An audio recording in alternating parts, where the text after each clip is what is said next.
Hi, everyone, and welcome to Everything About Wealth, the podcast. This podcast is focused on wealth building, and I'm your host, Desi Troncoso. This is episode number 8. If you were with us on our last podcast, episode 7, Denny and I interviewed securities attorney Jean Trowbridge with crowdfundinglawyers.net. It's a great episode, so make sure you check it out. In this episode, Denny and I will talk about what you need to know about working with a sponsor. A sponsor is the person who finds the deal, puts it together, and makes sure it meets the projected returns. This is a call that will be very helpful to investors looking to invest in deals passively. If you don't already, make sure to follow us on Instagram and Facebook at Everything About Wealth. So let's get started. Hey, Denny, are you there? Yep, I'm here. How's it going? Everything's going great. How about with you?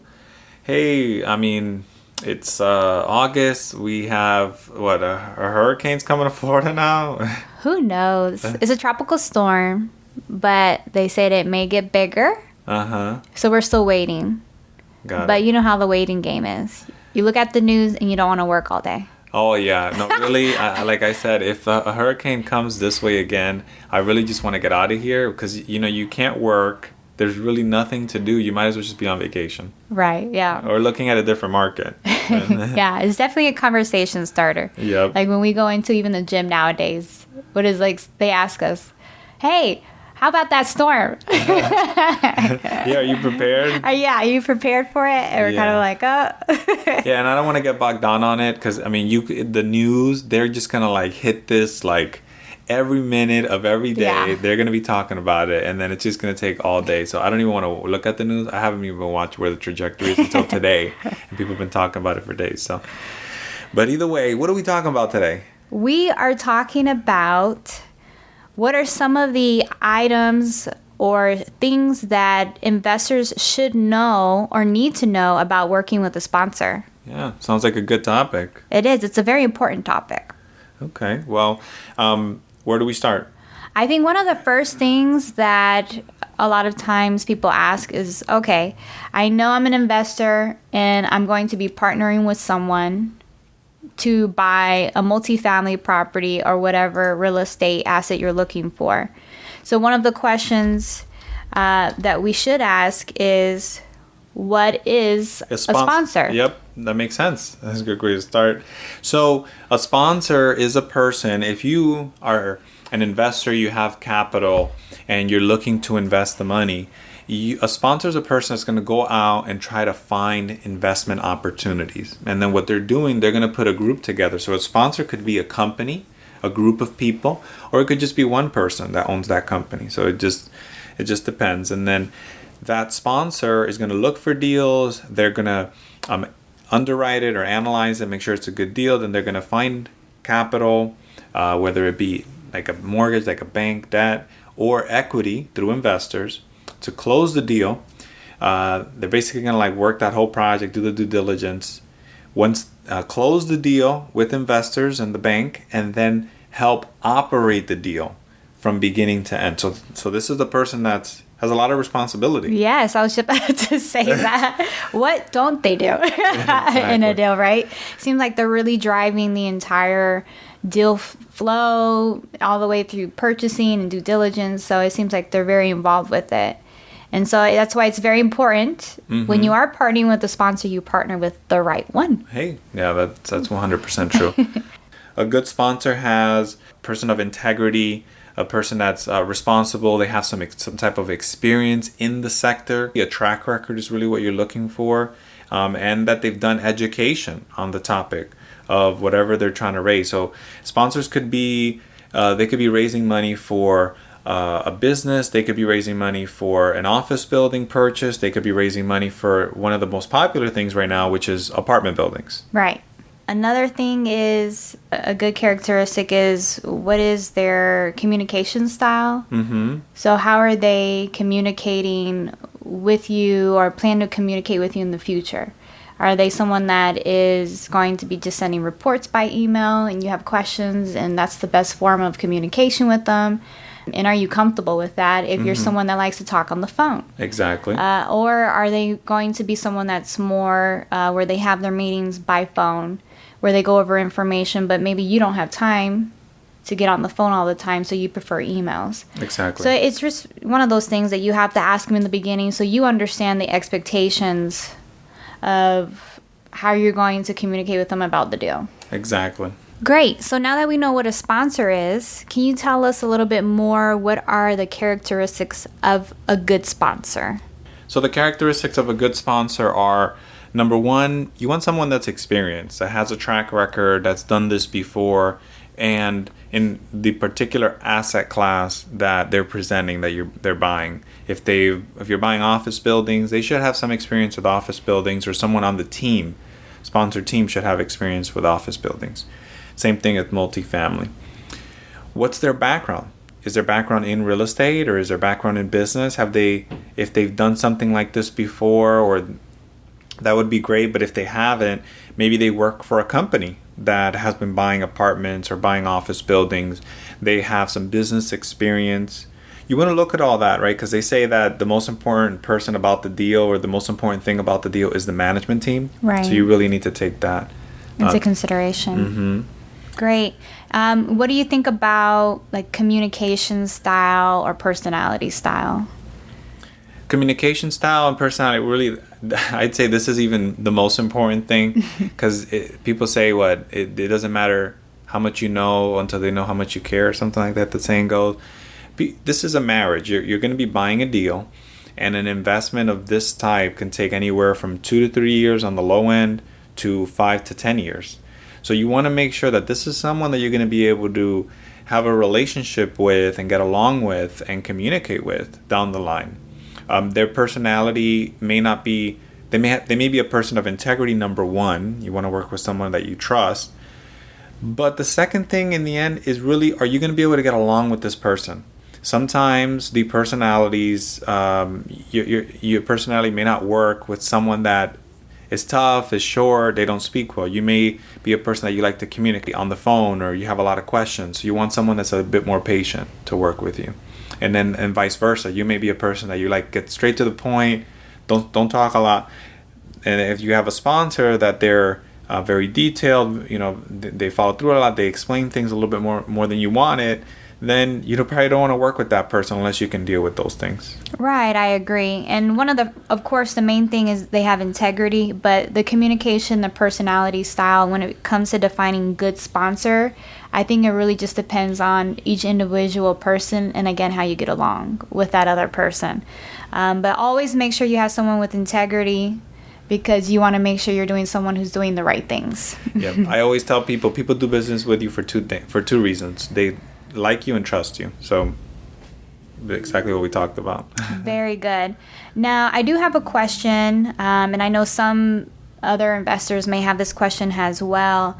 I know that there's a lot of partnering going on out there, which is great because, like they said, you sometimes can't do these things alone.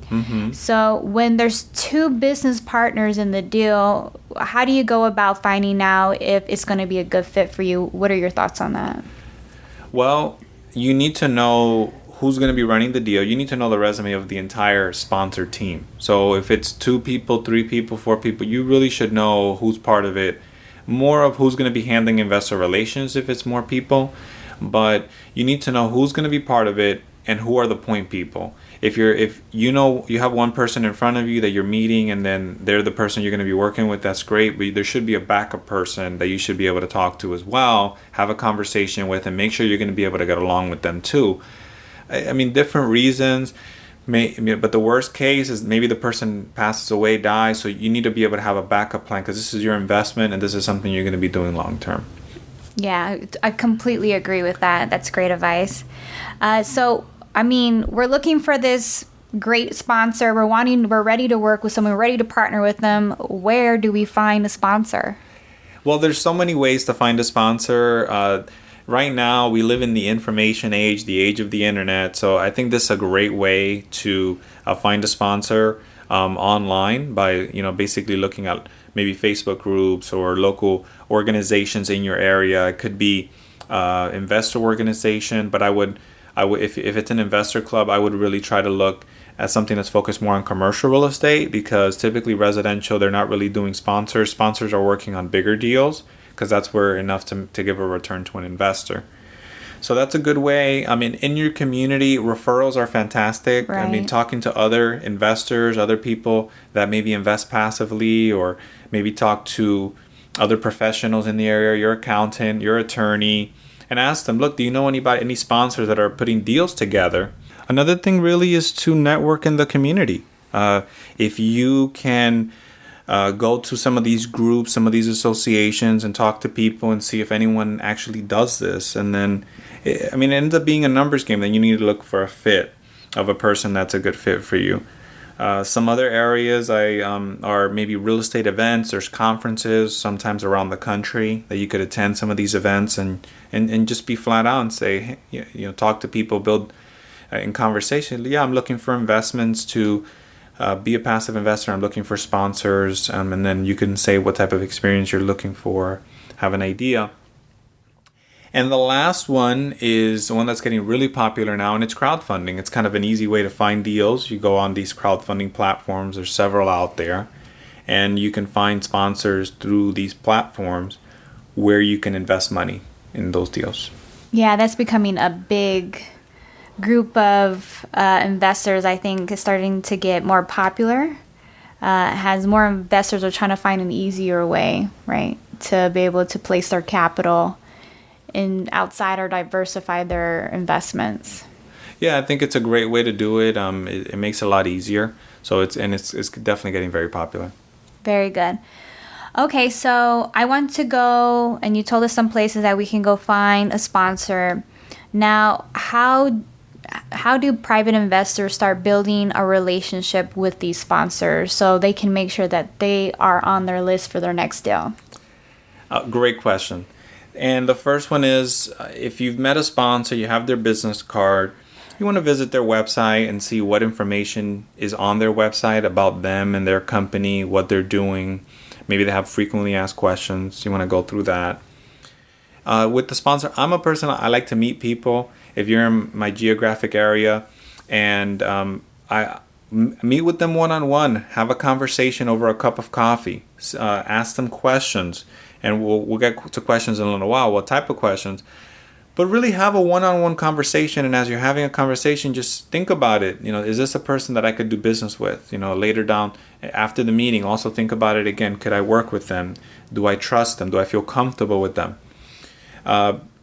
If you can't meet with them in person, Skype, number one, right? Have a video chat, or in the worst case, have a phone call. But you always want to have one of the three. You always want to talk to the person because you want to hear them out, and you want to have the conversation about how they work and how you're looking to explain what your goals are to see if they're aligned. Basically. Right.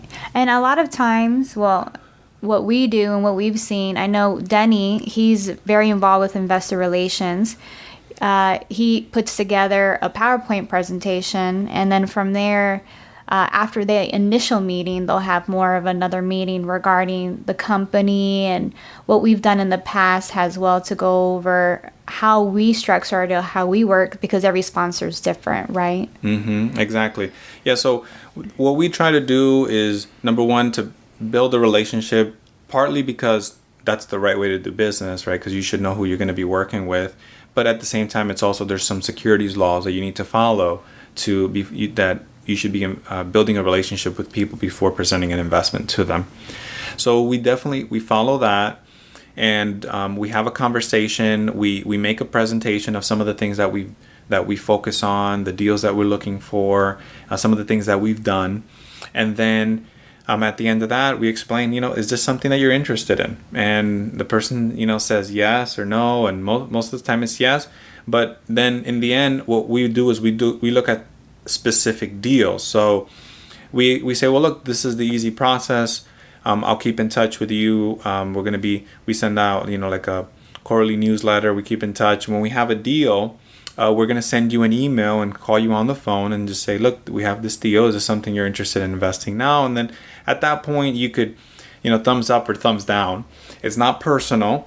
It's just a deal. Just like maybe looking at the stock market. Maybe you want to buy some stock or you don't. And the good thing is what I would recommend is, and this is part of what we're going to say, is to make sure to explain why this deal may not be for you.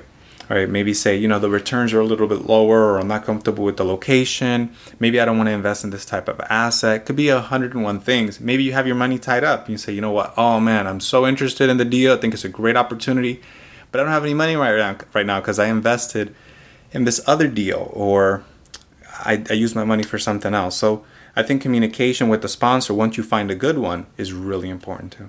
Yeah, I agree with that. And I think also that goes in building the relationship with the sponsor is that they can trust in you to follow through once you said that you are ready to move forward on a deal, right? So I know sometimes people will say, hey, I have this money aside, so when you have a deal, I'm ready to go.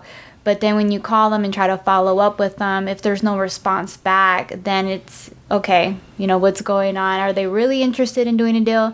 But then the sponsor's not going to keep you on their list for the next deal because really they don't know if they can trust in that relationship at that point, right? Yeah, and the really more important thing there is, a sponsor, we want to have 1,000 people on our list that can invest $50,000. But what happens is that when we get a list, there's also quantity, but there's also quality. And then with the quality, I mean, you're probably a great person, but can the person invest? Because when we're out there looking for deals, we're spending money on marketing, we're spending money on due diligence, and we're saying, and then we come up with an idea of the amount of capital that we have available with our investors and with our own capital. And we say, okay, well, I can buy a deal right now for $5 million because of the capital that we have available. Now, if we do all that effort and work and find a great opportunity, and then you can't close on it because you don't have the capital, I mean, that's just such a frustrating situation that we want to prevent. So for that reason, I think it's great to have communication and just be upfront why the deal works, why it doesn't, and if you have capital available at the time or not. Yep. Very good. Thank you. Okay, so now we know how to build a relationship with the sponsor. Can you go over a little bit more on why a private investor, what are the benefits of working with the sponsor versus me just going out and doing it on my own? Yes, I think there's some different benefits, right? Number one, doing it on your own is going to take you a lot of time and effort, right? If you're a business person, if you own a business and you're running your business on a day-to-day, then you have to go look for deals in the evenings and on the weekends. Do you have time for that? If you do, great. If you don't want to do that, then I think passive investing is a good option for you. Because we, as sponsors, we're looking for deals, on a daily, weekly, monthly basis, and we're spending a lot of time and effort to find one great deal that meets the returns and the requirements for investors. So maybe we look at 500, 1,000 deals to find one that works, especially in the market that we're in, right? We're in a very competitive market. Yes. So especially in this market, and also you need to be even extra cautious. So I think you need to look, the reasons for working with a sponsor are because of the deal flow. So you don't have to worry about doing that.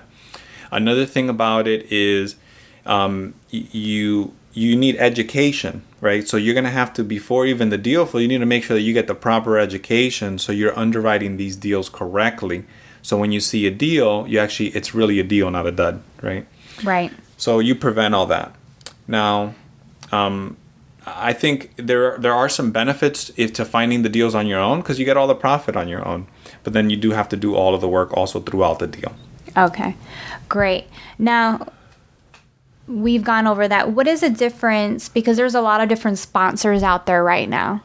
So I know there's big companies, right, that are working with private investors raising capital. And then you have smaller sponsors that are more the boutique. Can you go over the advantages of working with a big company versus a smaller company? Great question. So there's benefits to each one, right? So everybody has their strengths and their weaknesses, and I would say some of the strengths or the good things about a big company are that they're going to have a longer track record. Typically, they've been doing this for maybe 10, 20, 30 years, versus you have a sponsor that's smaller. Maybe they've been doing it for 5 or 10 years. So you're going to have a shorter track record. And then track record is important. So you can have somebody that you can keep maybe buy properties with maybe lower risk, someone that's done this several times over. Maybe you're going to be able to get larger deals by working with a larger sponsor, because since they bought a lot of deals, they may maybe focus on bigger properties that are, instead of $5 million, 10, 20, 30, $50 million. With a big company, there's a possibility, in not all cases, but you may have lower returns because now they've done this before. They have a strong track record, so they may be offering some lower returns for you. This is not always the case, but you need to evaluate that. The company may be too big for individualized service, so you may not be able to speak with the president one-on-one if you have a question. You may need to focus on spending time maybe with an investor relation person. That could be a college student out of college. Nothing wrong with college students, but maybe it could be someone that doesn't have as much experience. You're not working with the head person and talking to them. And then the next thing is with larger companies, they require bigger investments. They may not allow a $25,000 investment or a $50,000 investment. They may require a $100,000 minimum. So if you don't have that amount of cash, maybe starting off with a smaller company first and growing it may be a better option. And lastly, something that comes up with larger companies is that they invest maybe over a larger geography. Maybe they invest internationally. Maybe they invest throughout the United States. And maybe that's something that you don't want to do. Maybe you want to invest locally. So a smaller company may be able to offer that for you. Yeah, and if I can add one more, I think I've noticed with bigger companies, their platforms, they have very innovative online platforms where you can go in and basically the dashboards that they have available, which are user-friendly, right? Mm-hmm. I've seen a lot more that with the bigger companies versus maybe the smaller companies. They just send you the reports on a monthly basis, but it's not an online dashboard where you just kind of go on, sign on whenever you want to check in on a property. Mm-hmm. Yeah, exactly. They may have better technology because they're a larger company, so there's sometimes also there's bigger fees too for that. Right. But you're getting some benefit too with the technology investment. Now, something about some benefits of small company, and that's what we are. We're a small company. We're a small sponsor. I'd say you get more personalized service from the management team. So you're gonna be able to talk one-on-one with the president of the company, the investor relations person that's actually working on operating the deal. So they're gonna know firsthand knowledge of what's going on. You can have those conversations if that's something that is important to you. You can invest in your own backyard. So typically smaller companies, that's what we do. We invest in our own backyard, close to our area. And that gives us a little bit of some competitive advantage that maybe bigger companies don't have, because we know what's going on in our own backyard better than they are, because we're here, we're local, we can get localized information. You may also be able to get some higher returns because since we're a smaller company, we're aware of that and we want to attract capital to our deals. So we want to be able to offer a slightly higher internal rate of return to be competitive. And we want to look for deals that have a better return as well. And one thing I already mentioned is the amount of money that you may be able to invest with a smaller company like ours, which we would accept a $25,000 investment versus a larger company may start, at a higher amount, like 50 or 100K. Now, I know this is a question that some people may have. Does a big company mean bigger properties, or do small sponsor companies also invest in big properties as well? And what I mean by big properties, 200, 100 plus units. No, definitely. I think smaller companies do also invest in 100, 200 units. So that's not something that a bigger company is going to have on its own.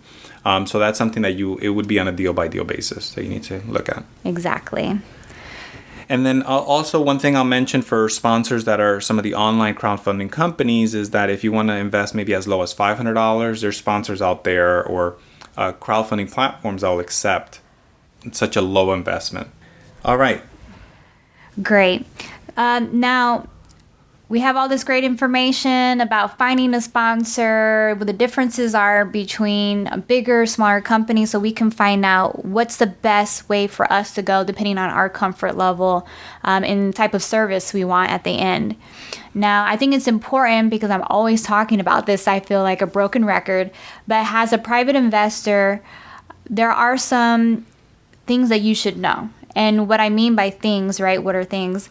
There's some items that you should review for the deal, because as a private investor, and even though you're passive, it doesn't mean you're blind. You have to know what's going on with the deal, because how do you know the deal is a good deal to invest in the first place, right? Just because someone comes to you with the deal doesn't mean that it's a great deal. So we want to make sure that we give private investors the right information to also look for whenever a sponsor does come with the deal. So with that, what are some of the items a private investor should request or review when they do find a sponsor that has a deal and they come to us to ask us to invest in it? There's a list of items.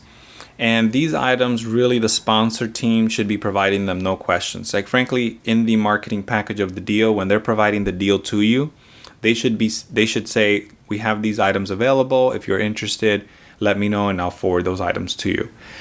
And the list of items goes like this. The first one is the building inspection. So you want to have a property condition assessment report, they call it too, but it's just basically a building inspection. They have an inspector or an engineer that looks at the buildings and they evaluate it, and they can tell you what the condition of the roofs, of the plumbing, of the electrical, of the HVACs, and everything else in between. And you should receive that and review it.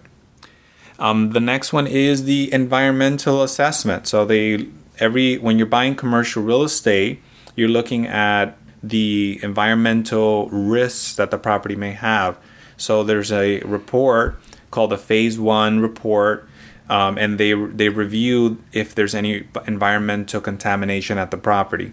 And that should be something that you should review and see that that was done correctly and that was completed.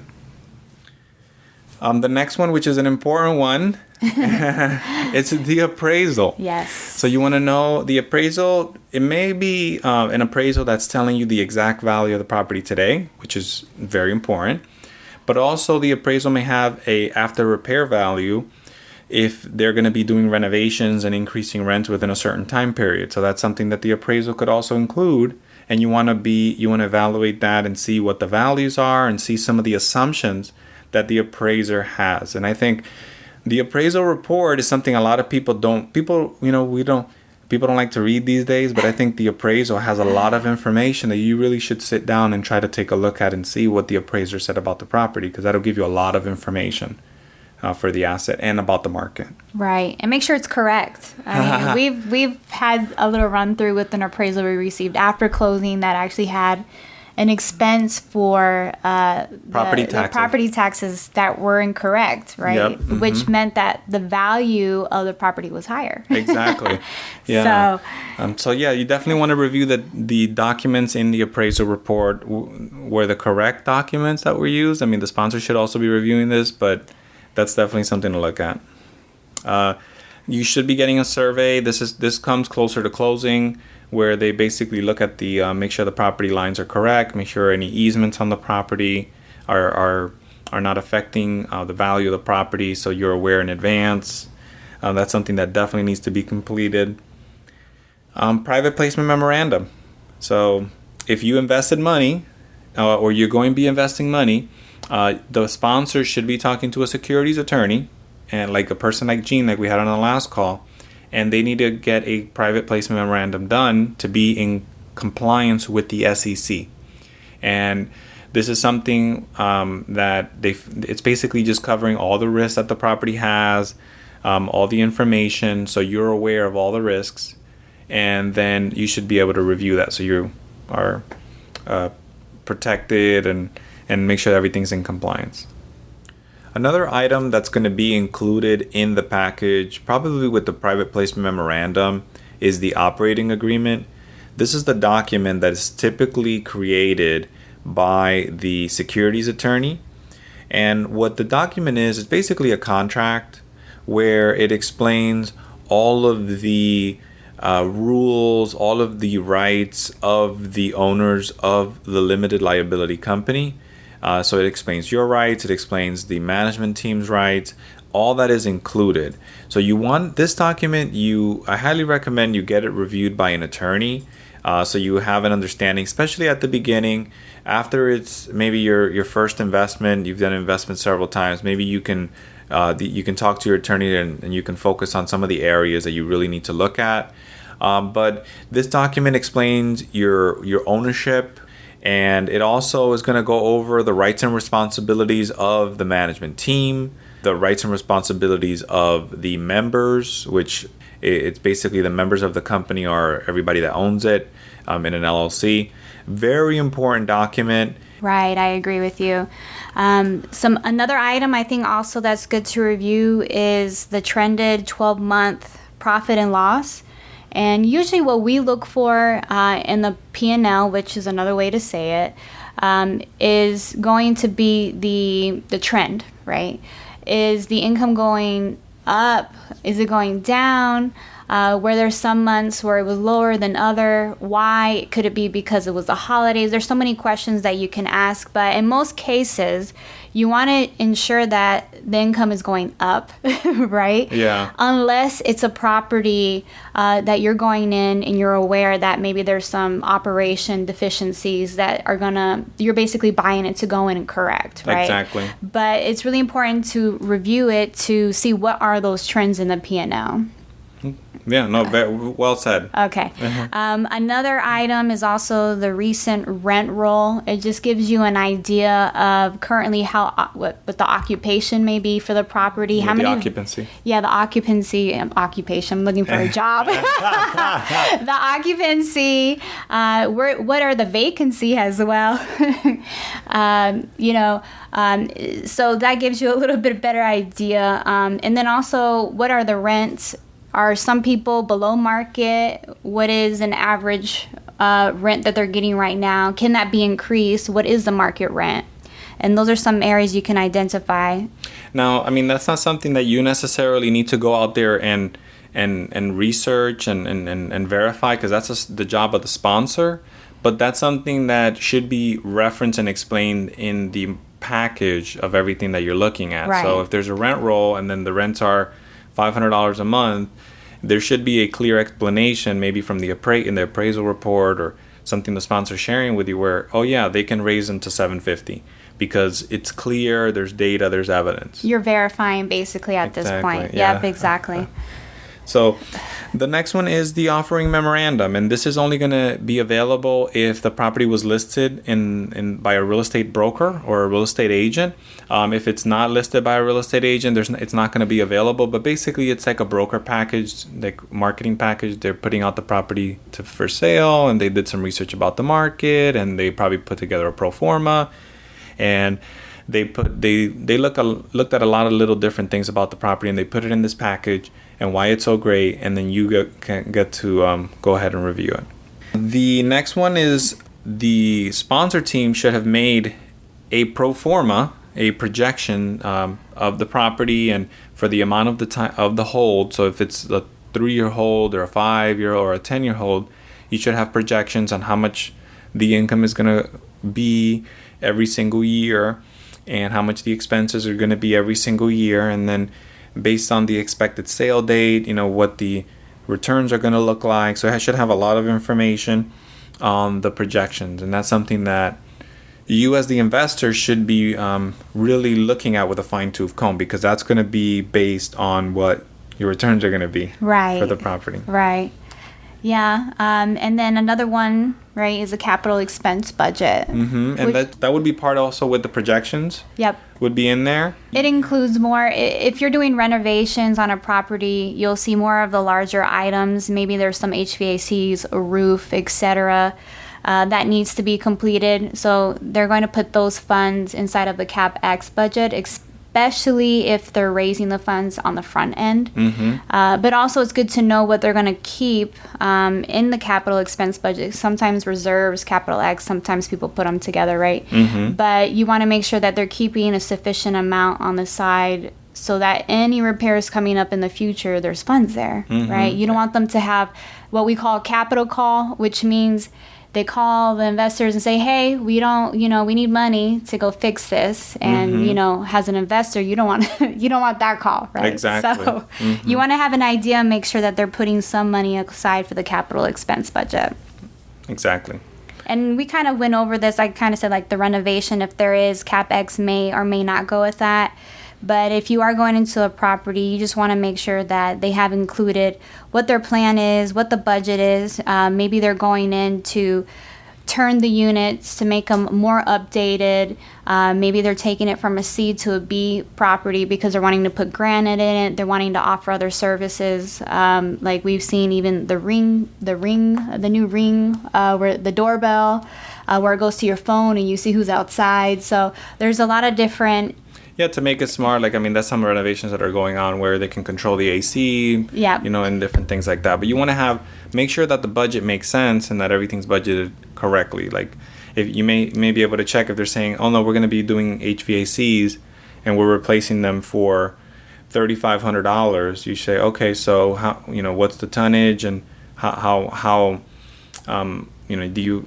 how do you know it's $3,500? Maybe in your area that ACs go for that, so you can confirm it. But if they say it's $2,500, you're like, wait a minute, how are you going to replace an AC for $2,500? I mean, so that way you can ask the question, and they may say, well, we're a licensed HVAC company, so we're going to be able to save on the cost of that. So it's like, oh wow, that's great.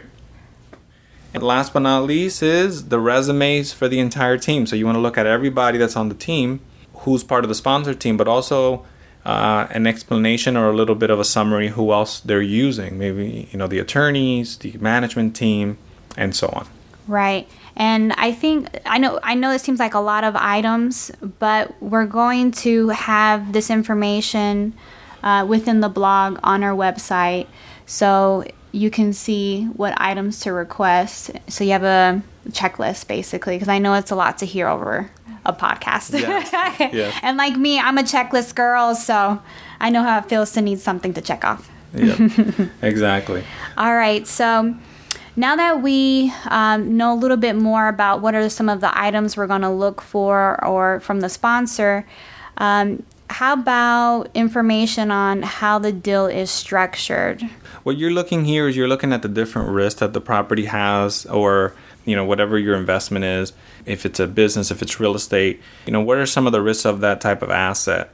And then one thing is called it's a structural risk. So how are they getting paid? How are you getting paid? Is it structured with the right incentives, such as the ongoing ownership of the sponsor has skin in the game that motivates them to perform? So basically, if the sponsor didn't put any money in the deal and the deal starts going south or starts getting tough, what is their incentive? Do they have enough profit later down the road where it motivates them to make sure that they keep an eye on the deal? You want to review that, because that's something that it keeps, people are money motivated. And even if they have the best intentions, they may get busy. But if they have their money invested in that deal, or they have a big profit at a potential in that deal, then they're going to spend a lot more time on managing the deal and make sure to bring it home. Now, something else you need to be aware of is market risk, and you need to evaluate what happens if this deal, if rents go low. What's the break even point of the deal? What are the interest rates doing? You need to be aware that how are they going to handle if interest rates go up? If they have maybe a variable rate loan, if they need to refinance at a certain period, how would all that work?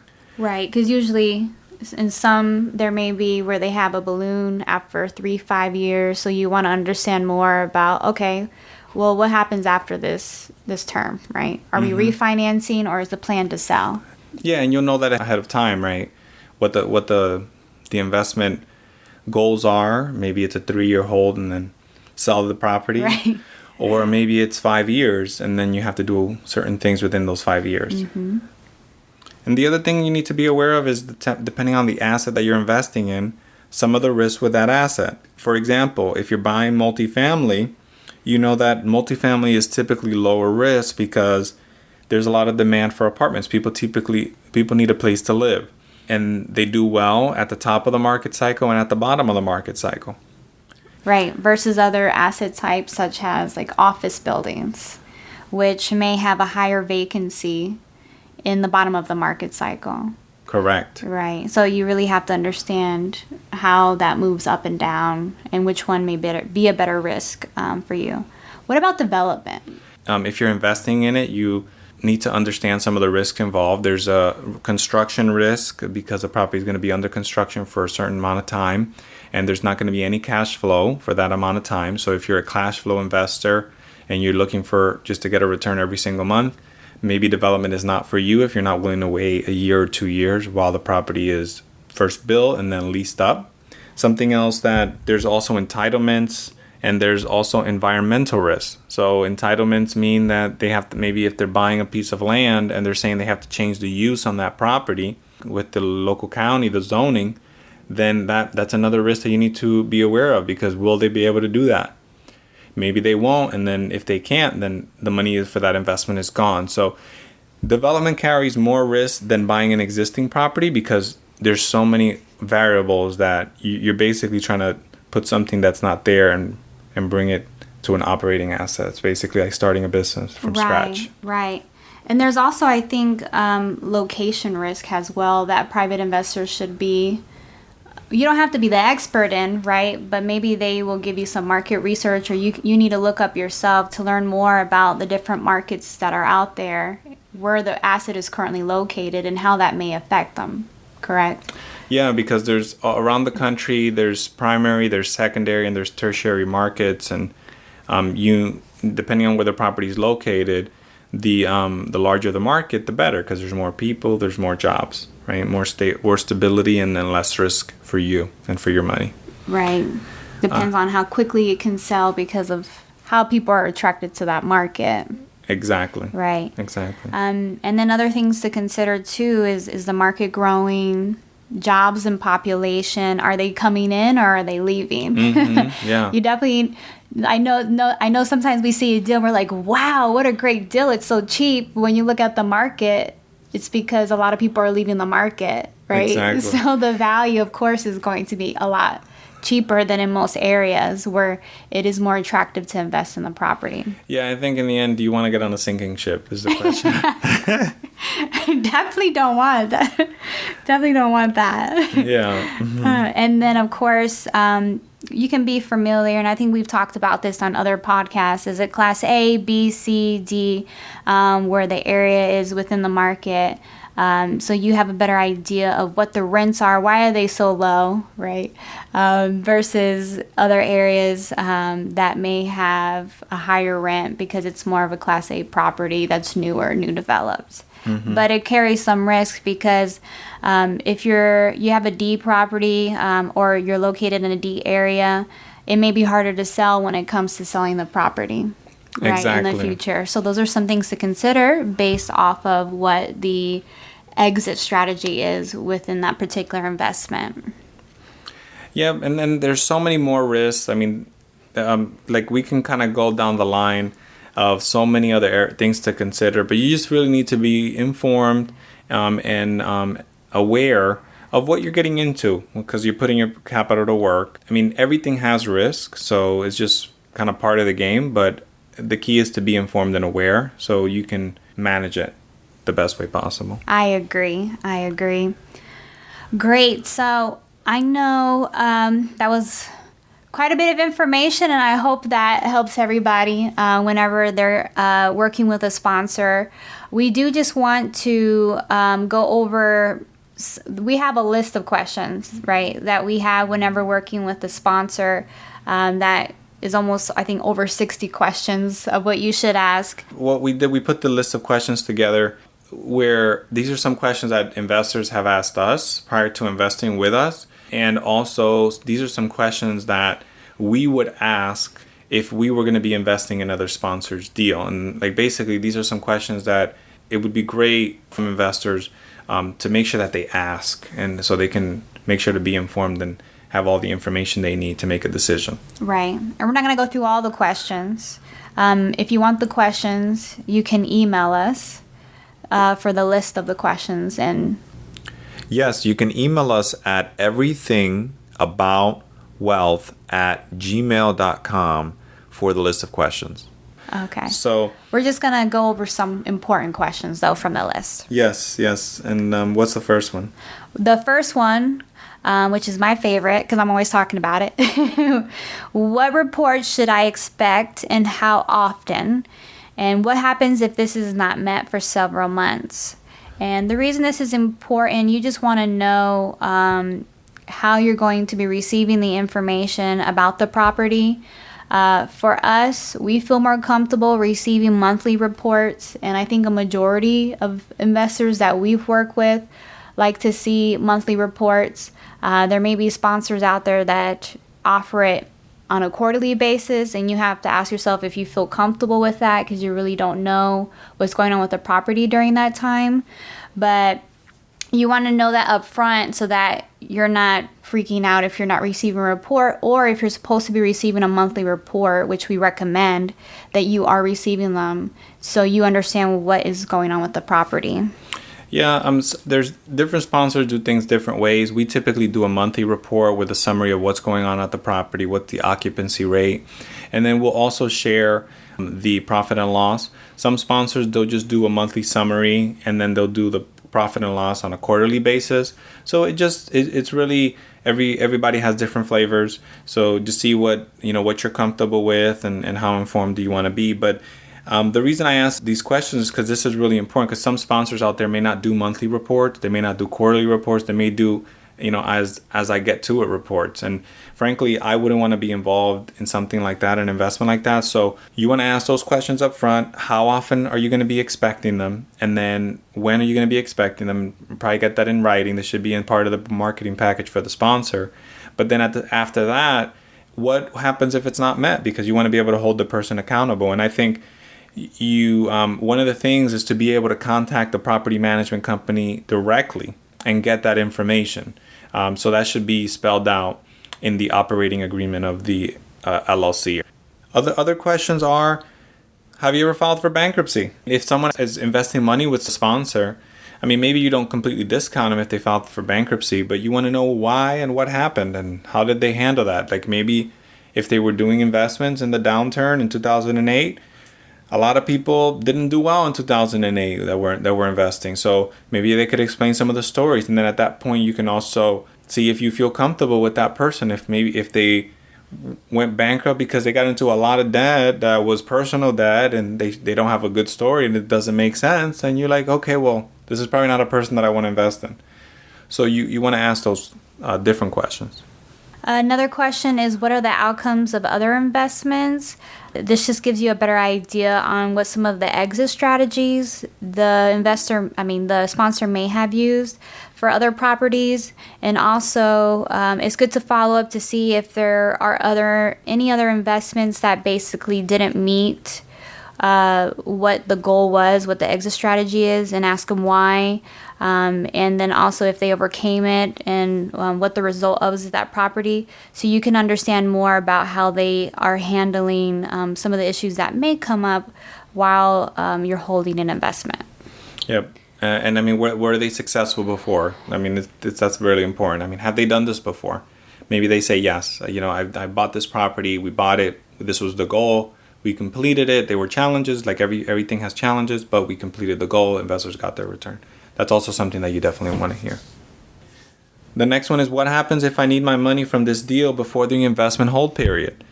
Now, real estate investments are a non-liquid investment, so you typically are not going to get your money out of the investment. But you want to ask this question because you want to see what the response is from the sponsor. Like if someone asked us that, which I've had someone ask me before, and I'd say, look, the investment is not liquid because we have a hold period and we have a plan and we need to execute it. But if someone has a situation as an emergency that they can't control, I will do my best to try to find a way to return them their capital by substituting an investor, by finding somebody else to maybe take their place in the investment. And that would need to be worked out on a case-by-case basis.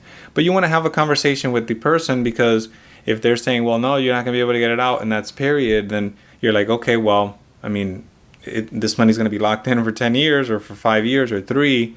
If you have any emergencies, you better not need it. Are returns guaranteed?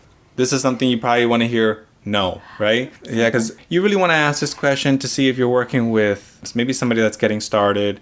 Have they gotten the right education? Are they informed? And you may have known a little bit about this, but if someone's talking to you and you make a short conversation that you're looking for passive investment, they start talking about guarantees, and you probably don't want to invest with them because nothing's guaranteed, and you can't guarantee returns because the market can change.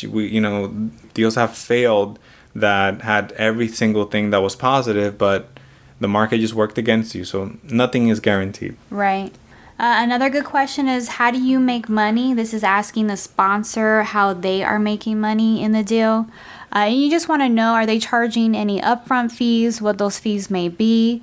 Also, are they charging any asset management fees during the duration of the investment? And what are they getting out of it? Is there an ownership? How much their ownership is?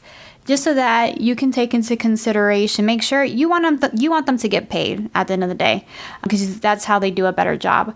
But also, it can affect the return, so you just want to take into consideration and understand what they're getting out of the investment. One of the last questions we'll cover is, how does the process work once you have a deal? So you definitely want to ask them that, because you want to know when they have a deal, what are they going to do? And you want to be aware of the process. They may tell you, well, look, I send out an email and then I follow up with a phone call. Or they may tell you, oh, you need to go on our website and stay abreast of the deals. And then you log in and you get the information. Or we set up a one-on-one phone call, or we set up a one-on-one meeting. So that way you have a better idea of what you need to do. And that way you can accomplish your goals of maybe if you want to learn more about the deal, how that will work, any other future steps. Right. Yeah, and like we said, there's a lot more questions you can ask.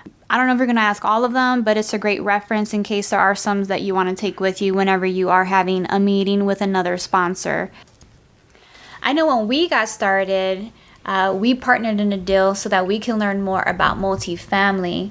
Unfortunately, we didn't know the questions to ask in the beginning to understand how the structure was going to be, what was involved with the multifamily project, and etc. And I know these questions would have came in handy if we were able to assist in the beginning. So by having these questions, I think investors are able to work with sponsors where they know everything up front, and they're able to fully understand the structure and involvement of the deal so that it performs to its maximum potential. Yeah, because by having these questions, you can make sure that the important questions that you have are answered prior to investing. As a sponsor, when we are working with investors, in our investment package, we try to answer many of these questions beforehand, so we put a lot of information in there that gives investors the necessary information they need to make a decision, and also to have confidence that they're working with a professional company and to feel comfortable investing with us. So in the end, we strongly encourage you to ask questions, as it is your money.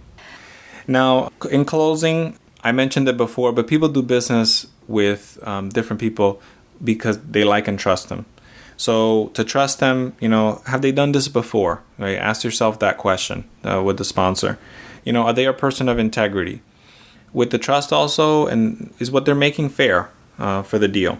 Does their personality fit with your personality? Desiree, and you could probably talk a little bit about this, right? Why is that so important?